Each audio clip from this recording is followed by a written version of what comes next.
আচ্ছা, একটু ভাবুন তো, এমন কি কোনো উপায় আছে যার মাধ্যমে কারো মনের একেবারে গভীরে, মানে তার অবচেতন স্তরে প্রভাব ফেলা যায়? আজ আমরা ঠিক এমনই একটা আকর্ষণীয় আর কিছুটা রহস্যময় কৌশল নিয়ে কথা বলবো, যার নাম ইকোয়িং বা প্রতিধ্বনি। আজকের এই আলোচনায় আমরা ধাপে ধাপে দেখব ইকোয়িং আসলে কি, এটা কেন আর কিভাবে কাজ করে, আমাদের প্রতিদিনের জীবনে এর প্রয়োগ কোথায়, আর সবশেষে এর নৈতিক দিকগুলো নিয়েও কথা বলবো। চলুন শুরু করা যাক। তাহলে চলুন আমাদের প্রথম ভাগে যাওয়া যাক। ইকোয়িং নামটা শুনেই কেমন যেন একটা রহস্যময় ব্যাপার মনে হচ্ছে, তাই না? তো এটা আসলে কি? বলা যেতে পারে এটা যোগাযোগের এক গোপন চাবিকাঠি। শুরুতেই এই সোজাসাপটা প্রশ্নটা নিয়ে ভাবি, অবচেতন মনকে কি আদৌ প্রভাবিত করা সম্ভব? এক কথায় উত্তর হলো হ্যাঁ, সম্ভব। আর এই পদ্ধতিটা আমরা যতটা ভাবি তার চেয়েও অনেক বেশি শক্তিশালী। এর পেছনের বিজ্ঞানটাও কিন্তু দারুণ মজার। খুব সহজ করে বললে, ইকোয়িং মানে হলো কারো কথা খুব মন দিয়ে শুনে তার ব্যবহার করা কিছু গুরুত্বপূর্ণ শব্দ বা ভাবনাকে নিজের উত্তরে খুব সূক্ষ্মভাবে ফিরিয়ে দেওয়া। তবে হ্যাঁ, এটা কিন্তু তোতা পাখির মতো মুখস্থ বলা নয়, একদমই না। এর আসল উদ্দেশ্য হলো অপরদিকের মানুষটাকে এটা বোঝানো যে তার কথাগুলো সত্যিই শোনা হচ্ছে, তাকে গুরুত্ব দেওয়া হচ্ছে। কিন্তু প্রশ্ন হলো, এত সাধারণ একটা কৌশল এটা এত শক্তিশালী হয় কিভাবে? এর উত্তরটা পেতে হলে আমাদের ডুব দিতে হবে আমাদের মনের গভীরে, আমাদের মস্তিষ্কের অলিগলিতে। দেখুন, আমাদের মনকে যদি আমরা দুটো ভাগে ভাগ করি, একটা হলো চেতন মন আর একটা অবচেতন। চেতন মনটা হলো জাহাজের ক্যাপ্টেনের মতো, সে সব কিছু দেখে, শোনে, যুক্তি দিয়ে বিচার করে সিদ্ধান্ত নেয়। কিন্তু জাহাজের আসল চালক, মানে যেটা ইঞ্জিন চালাচ্ছে, সেটা হলো আমাদের অবচেতন মন। আমাদের সব আবেগ, পুরনো অভ্যাস, ইনটিউশন সব কিছুই কিন্তু নিয়ন্ত্রণ করে এই অবচেতন মন। আর এটা চেতন মনের চেয়ে অনেক অনেক বেশি দ্রুত আর শক্তিশালী। সবচেয়ে মজার ব্যাপার হলো এই অবচেতন মনটাই কিন্তু অন্যদের সাথে আমাদের সংযোগ তৈরি করে দেয়। আর এই সংখ্যাটা দেখলে তো আরও অবাক হতে হয়। আমাদের মস্তিষ্কের প্রায় 95% কাজই হয় অবচেতন স্তরে। মানে আমরা যা কিছু করি তার বেশিরভাগটাই কিন্তু এই অটো পাইলট মোডে চলে। ইকোয়িং কৌশলটা ঠিক এখানেই কাজ করে। এটা আমাদের সচেতন মনের যুক্তিতর্কের দেয়ালটা টপকে সরাসরি ওই 95%-এর কাছে পৌঁছে যায়। আর ঠিক এই কারণেই এটা এত প্রভাবশালী, কারণ এটা সরাসরি আমাদের বিশ্বাস আর আবেগের দরজায় কড়া নাড়ে। তো তথ্য তো অনেক হলো, এবার চলুন আসল কথায় আসা যাক, কিভাবে এই ইকোয়িং করা যায়।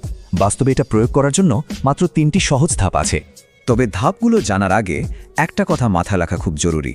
এই পুরো কৌশলের আসল শক্তি কিন্তু লুকিয়ে আছে এর সূক্ষ্মতার মধ্যে। এটা এতটাই স্বাভাবিকভাবে কাজ করে যে অন্যদিকের মানুষটা টেরও পায় না যে তাকে প্রভাবিত করা হচ্ছে, বরং তার মনে হয় তাকে হয়তো পৃথিবীর সবচেয়ে ভালোভাবে কেউ একজন বুঝতে পারছে। প্রথম ধাপ আর সবচেয়ে গুরুত্বপূর্ণ ধাপ হলো মন দিয়ে শোনা। শুধু কান দিয়ে শব্দ শোনা নয়, বরং কথার পেছনের আবেগটাকেও অনুভব করা। এরপর আসে দ্বিতীয় ধাপ। তার কথার মধ্যে থেকে কোনো একটা গুরুত্বপূর্ণ শব্দ বা ছোট একটা বাক্য আপনার উত্তরে খুব স্বাভাবিকভাবে জুড়ে দিন। যেমন ধরুন, কেউ আপনাকে বলল, এই প্রজেক্টটা নিয়ে আমি খুব চাপে আছি। এর উত্তরে আপনি হয়তো বললেন, আমি বুঝতে পারছি, এই চাপটা সামলানো সত্যিই কঠিন।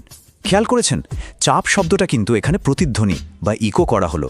আর সবশেষে তৃতীয় ধাপে এই যে একটা সংযোগ তৈরি হলো, এটাকে ভিত্তি করে নিজের ভাবনা বা পরামর্শটা সামনে রাখুন। যেমন আপনি এরপর বলতে পারেন, যেহেতু চাপটা সত্যিই অনেক বেশি, আমরা কি কাজটাকে কয়েকটা ছোট ছোট ভাগে ভাগ করে নিতে পারি? ব্যাস। বেশ, পদ্ধতিটা তো জানা গেল, কিন্তু এটা কি শুধু বইয়ের কথা, নাকি আমাদের প্রতিদিনের জীবনেও এর কোনো ব্যবহার আছে? চলুন এবার সেটাই দেখা যাক। বিশ্বাস করুন, আমাদের চারপাশে প্রায় সবখানেই এর ব্যবহার হচ্ছে। বিজ্ঞাপনে যে স্লোগানগুলো আমাদের মনে গেঁথে যায়, সেগুলো কিন্তু আমাদেরই কোনো না কোনো ইচ্ছার প্রতিধ্বনি। আবার ধরুন থেরাপির কথা, সেখানে একজন থেরাপিস্ট রোগীর আস্থা অর্জন করার জন্য এই পদ্ধতির ব্যবহার করেন। বিক্রয় বা দর কষাকষির ক্ষেত্রে তো এটা একটা দারুণ অস্ত্র। আর ব্যক্তিগত সম্পর্কে সঙ্গীকে এটা বোঝানোর জন্য যে তার কথাগুলো সত্যি মন দিয়ে শোনা হচ্ছে, এর চেয়ে ভালো উপায় আর কি হতে পারে? একজন বিখ্যাত communication psychologist doctor Anna Sharma খুব সুন্দর একটা কথা বলেছেন।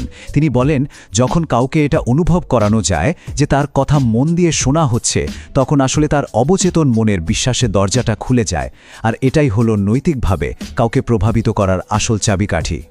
ইকোয়িং ঠিক এই কাজটাই করে। কিন্তু যে কোনো শক্তিশালী হাতিয়ারের মতোই এটারও একটা ভালো আর একটা মন্দ দিক আছে। কারণ এত বড় একটা ক্ষমতার সাথে কিন্তু একটা বড় দায়িত্বও চলে আসে। একদিকে দেখুন এই কৌশলটা ব্যবহার করে মানুষের মধ্যে সহানুভূতি বাড়ানো যায়, শিক্ষক ছাত্রের সম্পর্ক ভালো করা যায়, এমনকি বড় বড় দ্বন্দ্বও মিটিয়ে ফেলা যায়। কিন্তু মুদ্রার অপর পিঠও আছে। ঠিক একই কৌশল ব্যবহার করে কিন্তু কাউকে ঠকানো যায়, ভুল তথ্য ছড়িয়ে দেওয়া যায় বা কোনো অন্যায্য সুবিধা নেওয়া যায়। তাহলে পার্থক্যটা কোথায়? পার্থক্যটা হলো উদ্দেশ্যে। কি চাওয়া হচ্ছে তার উপরই সব নির্ভর করছে। তাহলে আজকের এই আলোচনার শেষে কোনো উপসংহার নয়, বরং একটা প্রশ্ন রেখে যাওয়া যাক। এই যে একটা ক্ষমতার কথা জানা গেল, এই জ্ঞানটাই তো একটা শক্তি, তাই না? এখন আসল প্রশ্ন হলো, এই শক্তিকে কিভাবে ব্যবহার করা উচিত? এর উত্তরটা হয়তো আমাদের সবাইকেই নিজের বিবেকের কাছে খুঁজতে হবে।